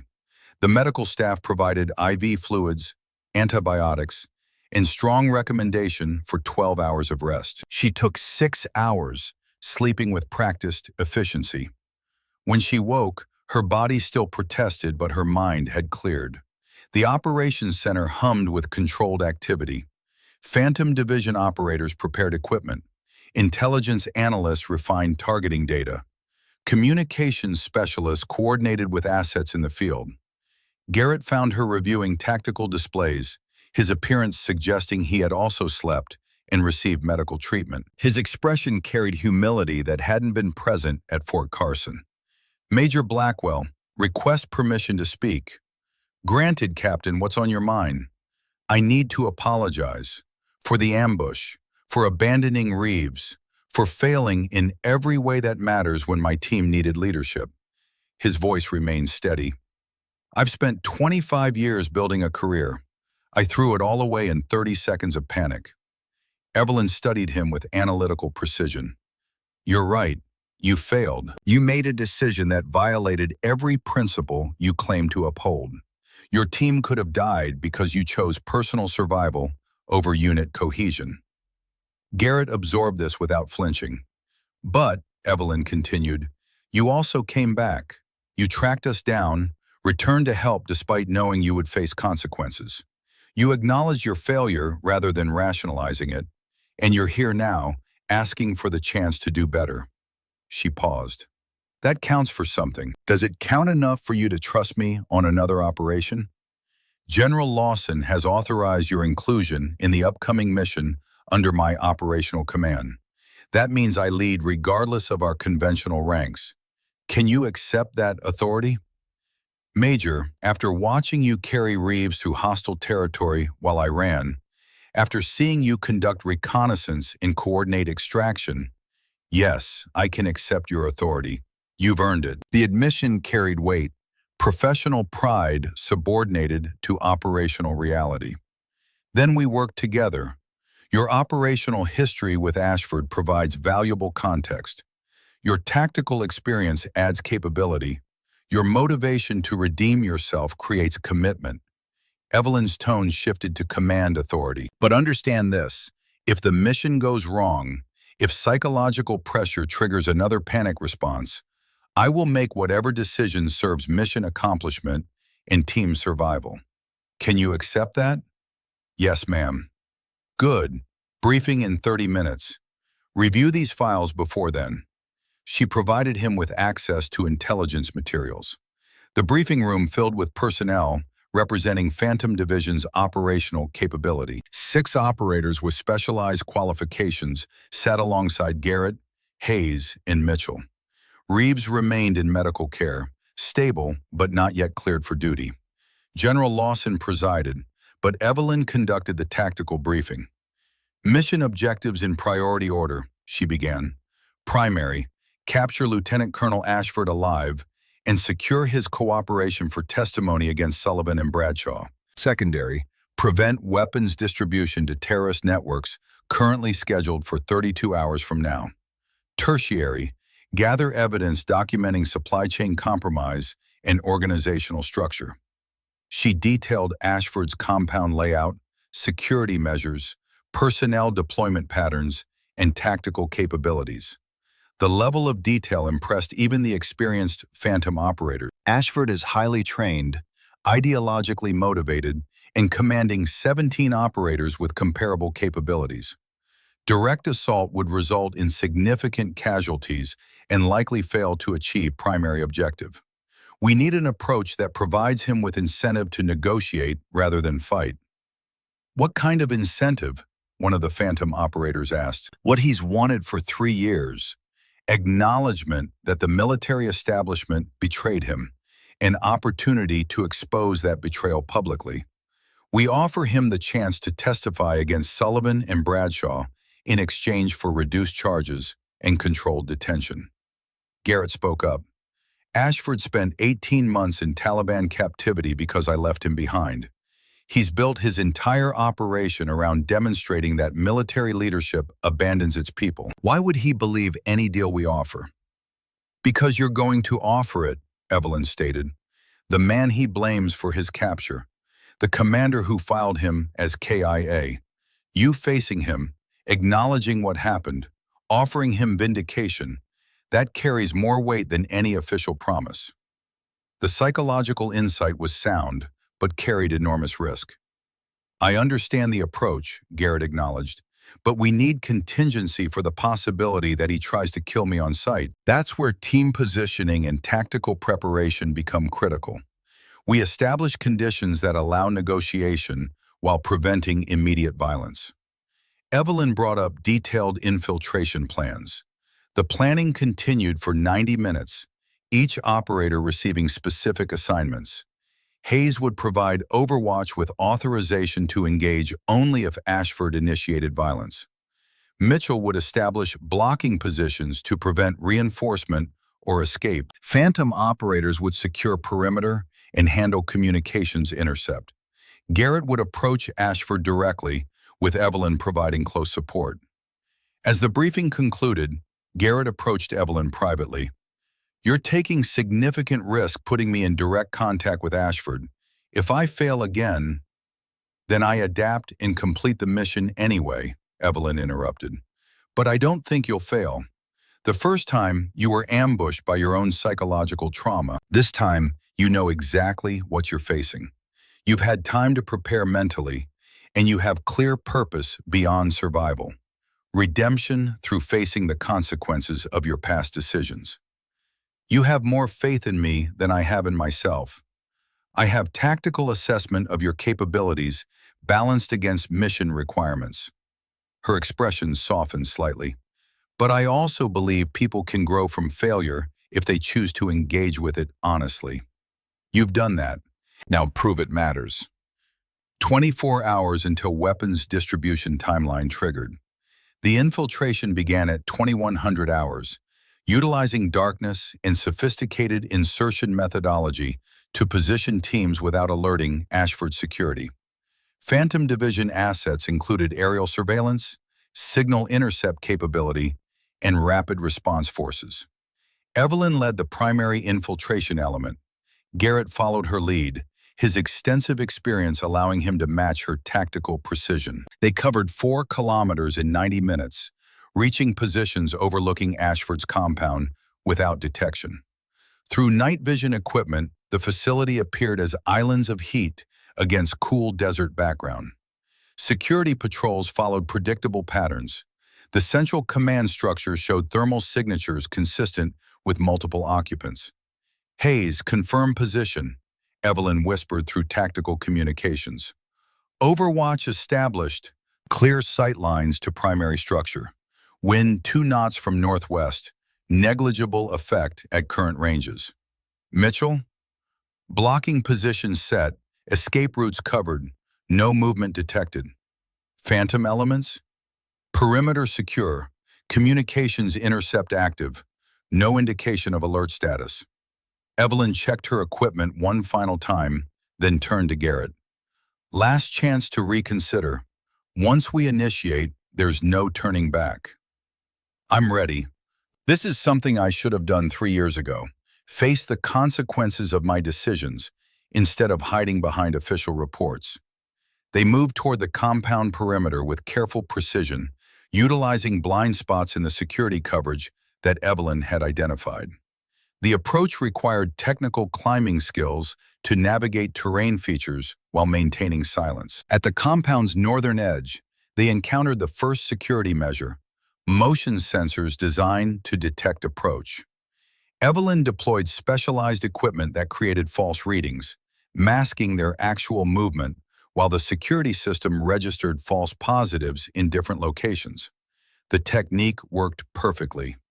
Within 8 minutes, they had reached the central command structure where thermal imaging indicated Ashford's presence. Rather than attempting covert entry, Evelyn made a calculated decision. She activated her tactical radio on frequencies she knew Ashford monitored. Lieutenant Colonel Ashford, this is Major Evelyn Blackwell, Phantom Division.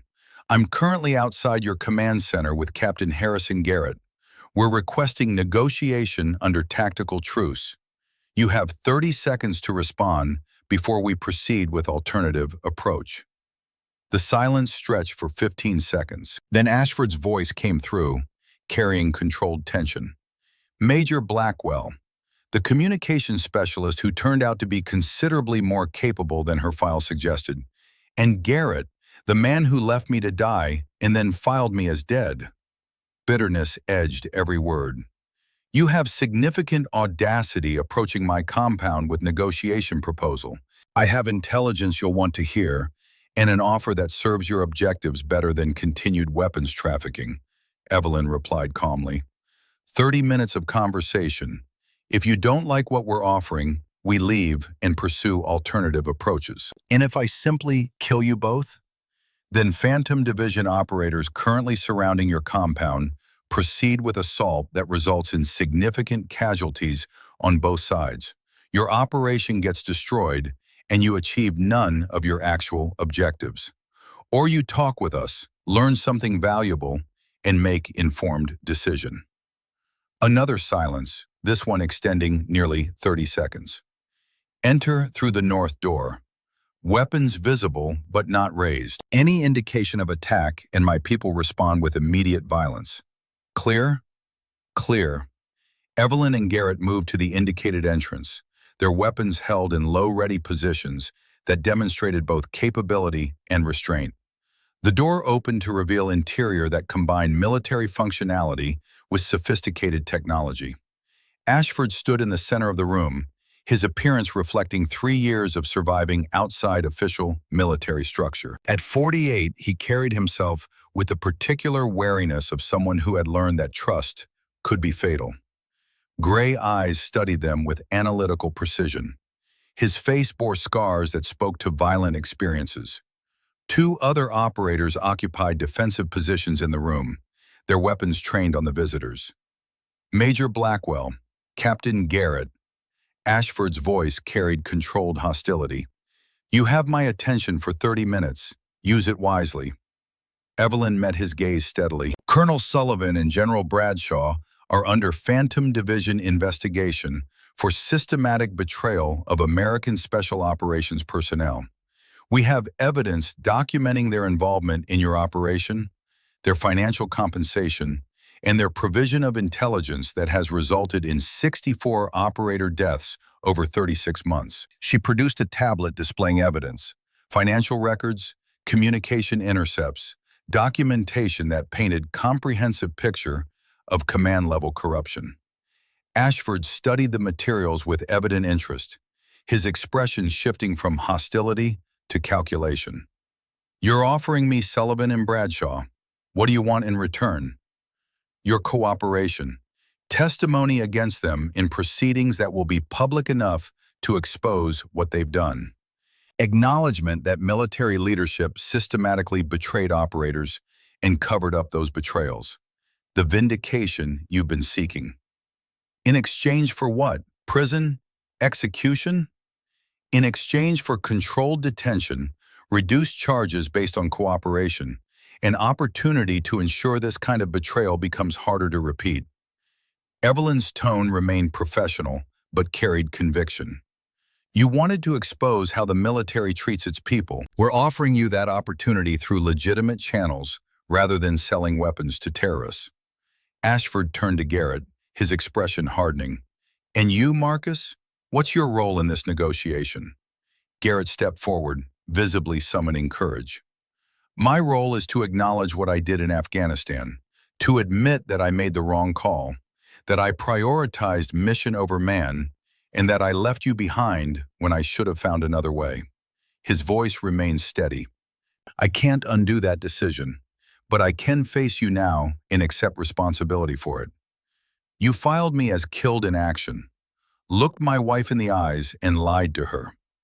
I did, because it was easier than admitting I didn't know what happened to you, that I had withdrawn without confirming your status, that I had failed you as a commander and as a soldier. Garrett's hands remained visible, non-threatening. I was wrong. There's no justification that makes it acceptable. Ashford studied him with intensity that suggested evaluating whether to accept the apology or reject it violently. The silence stretched uncomfortably. You broke protocol, Ashford finally stated. Abandoned a teammate, filed false reports, and you suffered what consequences? Continued your career, earned promotions, commanded more missions.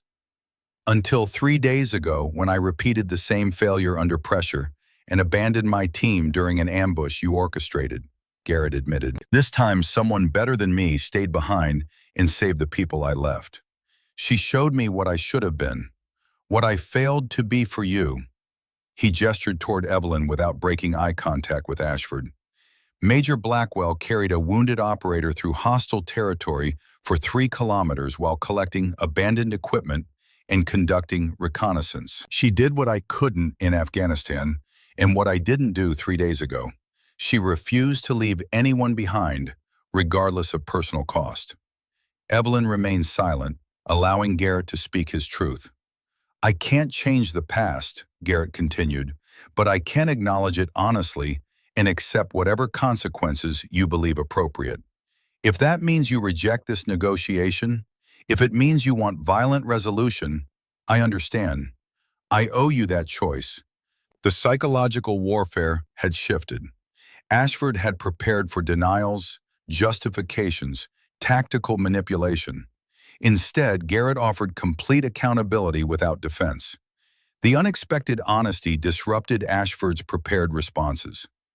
You're different than I expected, Ashford observed. The Marcus Garrett I knew would have rationalized his decisions, blamed circumstances. The Marcus Garrett you knew was someone who hadn't yet faced the full consequences of his choices. I'm what happens when those consequences finally catch up. Ashford turned back to Evelyn. And you, Major, what's your stake in this negotiation? Professional responsibility to complete my mission. Personal conviction that good operators shouldn't be sacrificed to institutional failures. She held his gaze. You were betrayed by a system that valued bureaucratic convenience over operator welfare. Sullivan and Bradshaw personify that failure. But continuing your current operation, arming terrorists, distributing weapons that will kill American soldiers, that doesn't expose the system. It reinforces their narrative that you're a traitor rather than a victim. Public testimony does expose it. Public testimony, properly documented and widely distributed, creates accountability that can't be buried. It forces institutional change. It protects future operators from the same betrayals you experienced. Evelyn's conviction carried through her professional tone. That's worth more than revenge. Ashford moved to the window, staring out at the desert landscape visible in moonlight. His operators maintained their positions, weapons still trained, but their body language suggested they were listening closely. What guarantees do I have that this isn't another betrayal?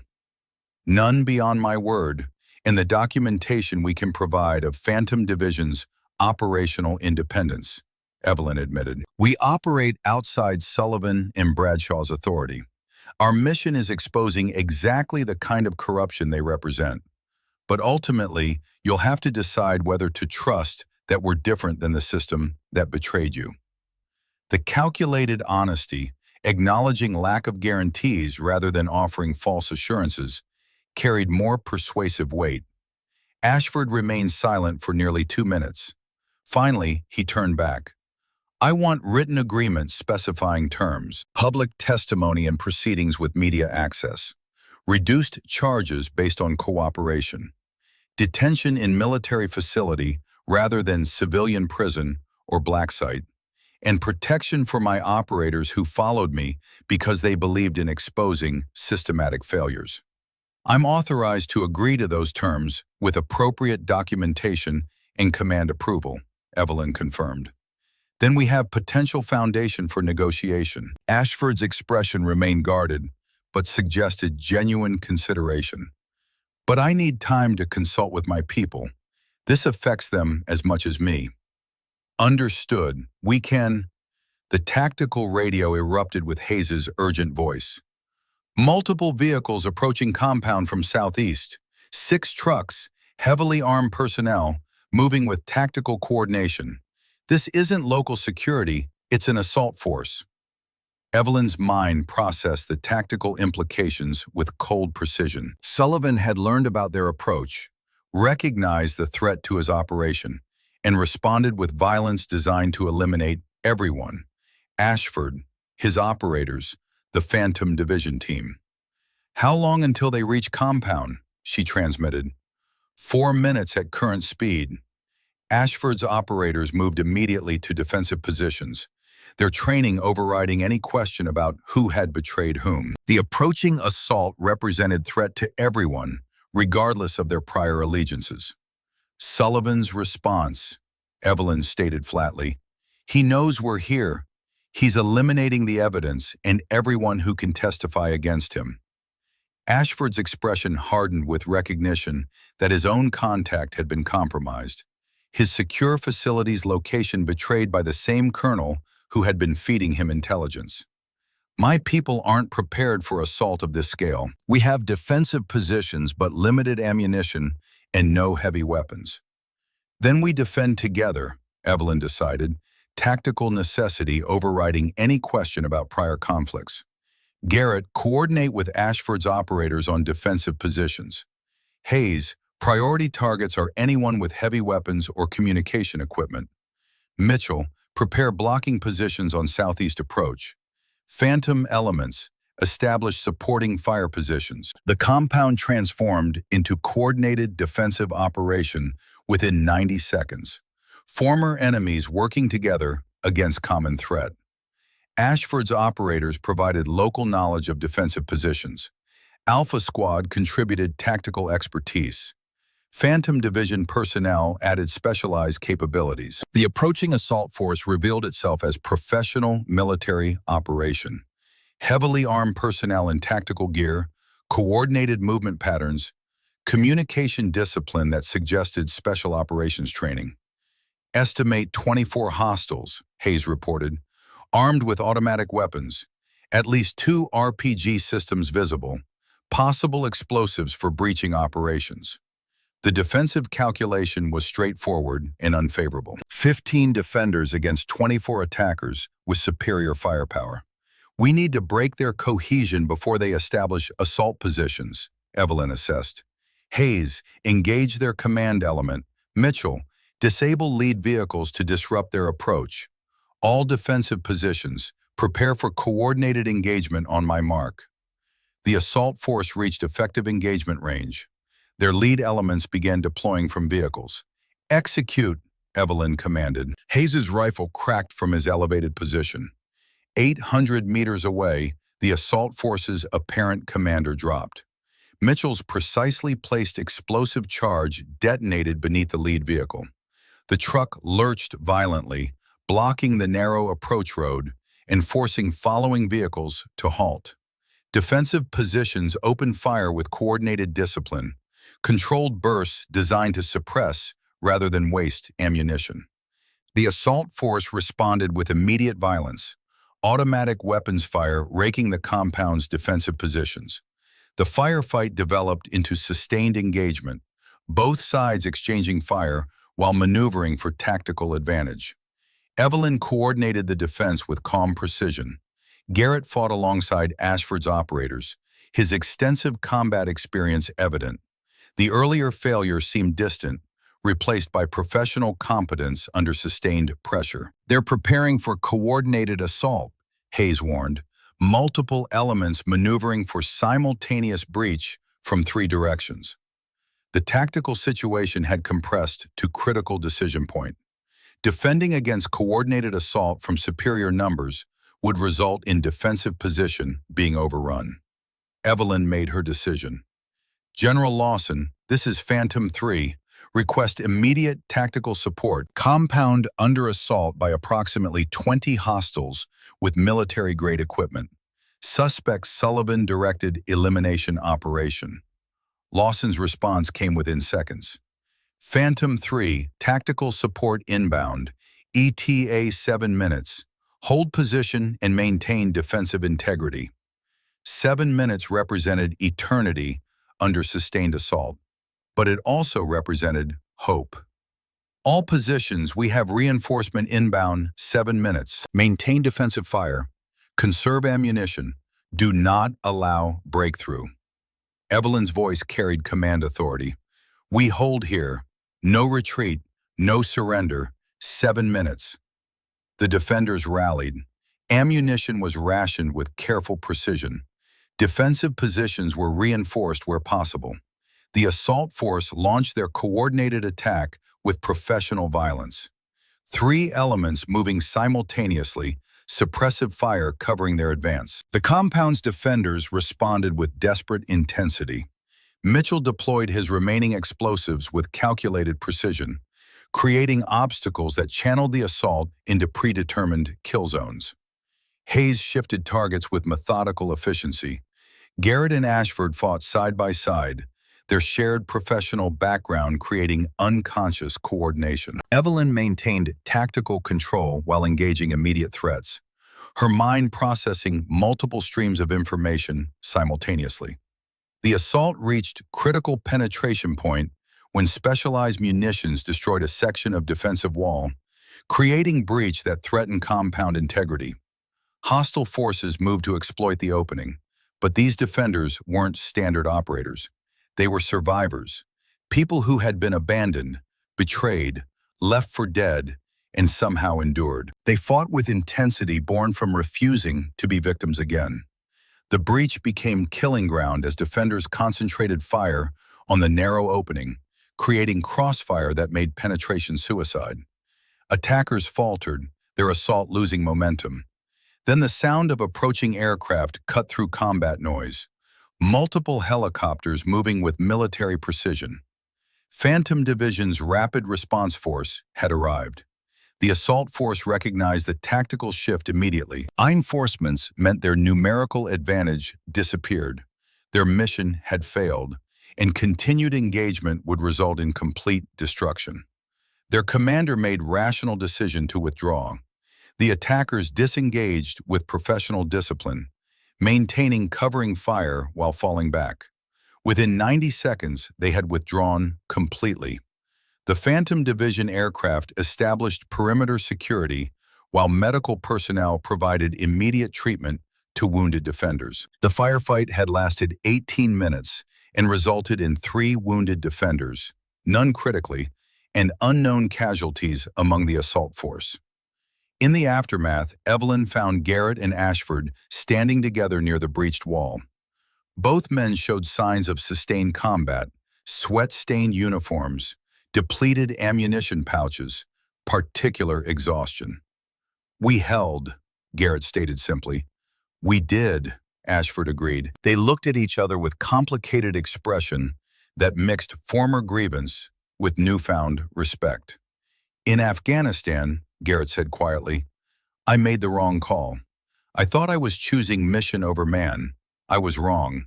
There should have been another way." Maybe there was, maybe there wasn't. Ashford's voice had lost some of its earlier bitterness. "What I know is that today, you stood with me when you could have withdrawn. You fought to defend people you didn't owe anything to. That counts for something. Does it count enough for you to accept the negotiation Major Blackwell offered?" Ashford turned to where Evelyn coordinated with Phantom Division personnel. "She stayed with your wounded operator when you ran. She carried equipment you abandoned. She conducted reconnaissance that exposed Sullivan's betrayal. And she just coordinated defense that saved all of us." He paused. "Yeah, I'll accept her deal.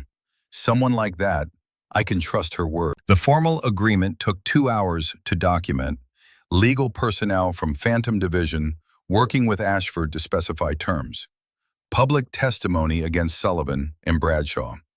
reduced charges based on cooperation, military detention rather than black site disappearance, protection for his recruited operators who agreed to cooperate.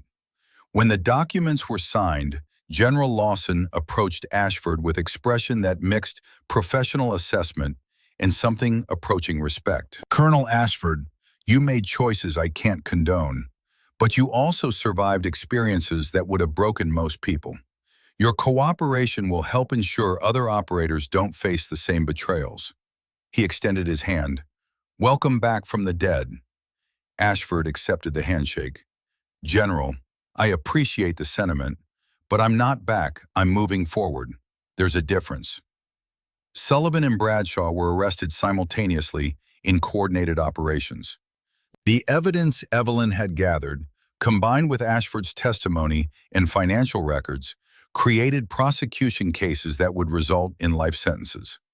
3 months later, Evelyn sat in the gallery of a military courtroom, watching Ashford testify with calm precision about command-level corruption, systematic betrayals, and institutional failures that had cost 64 operators their lives. The proceedings were public enough to generate media coverage, but controlled enough to protect classified details. Garrett sat beside her, his role in these events documented, but his cooperation noted as mitigating factor. Phantom Division had offered him advisory position in their leadership development program, teaching emerging officers about failure integration, ethical decision-making, and the importance of never leaving people behind. Reeves had recovered fully, returned to operational status ahead of medical predictions. He had testified about being abandoned during the ambush and about Evelyn staying when others fled. His daughter Melissa had attended some proceedings. Hayes and Mitchell continued operational deployments, their experience having deepened their professional capabilities. When the trial concluded with Sullivan and Bradshaw, both convicted and sentenced to life imprisonment, Evelyn walked out of the courthouse into bright Colorado sunshine. Garrett followed her. You changed the outcome, he finally said, not just for this mission, but for how the military handles these situations going forward. That's legacy beyond normal operational success. I did what the mission required, same as you did when you came back for us, same as Ashford did when he agreed to testify. She turned to face him directly. None of us are perfect. We all make choices we regret. What matters is what we do afterward, whether we learn, adapt, and try to be better. Major Blackwell, a voice called. They turned to find Reeves approaching, walking without any trace of his injury. His daughter walked beside him, a 12-year-old girl with her father's eyes. Sir, wanted to introduce you to Melissa. Melissa, this is Major Blackwell, the person I told you about. The girl studied Evelyn with serious assessment, then extended her hand formally. Thank you for saving my dad. Evelyn accepted the handshake. Your dad is a good soldier and a good man. I'm glad he's here for you. He said you carried him when he was hurt, that you didn't leave him even when it was dangerous. Melissa's voice carried the particular seriousness of children who have faced the possibility of loss. Evelyn knelt down, meeting the girl at eye level. He was scared, but he also kept fighting because he had something worth fighting for.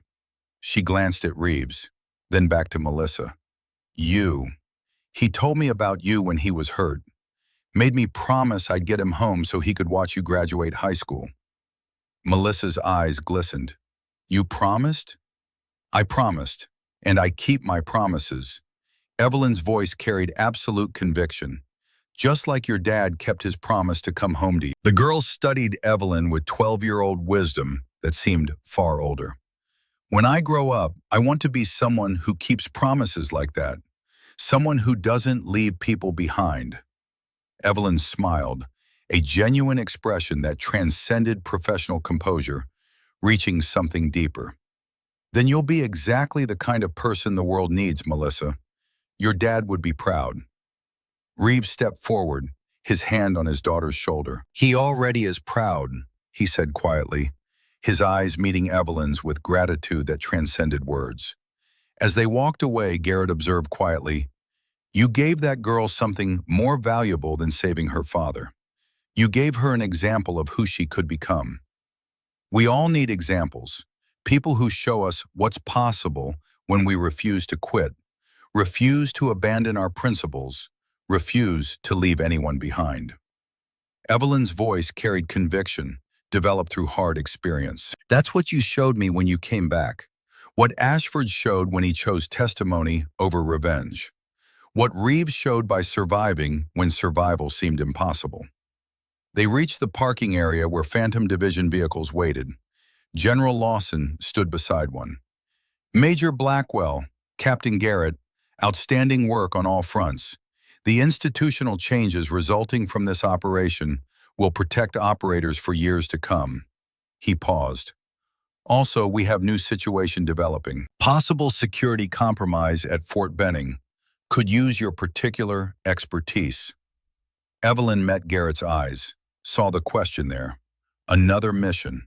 Another opportunity to face complex situations.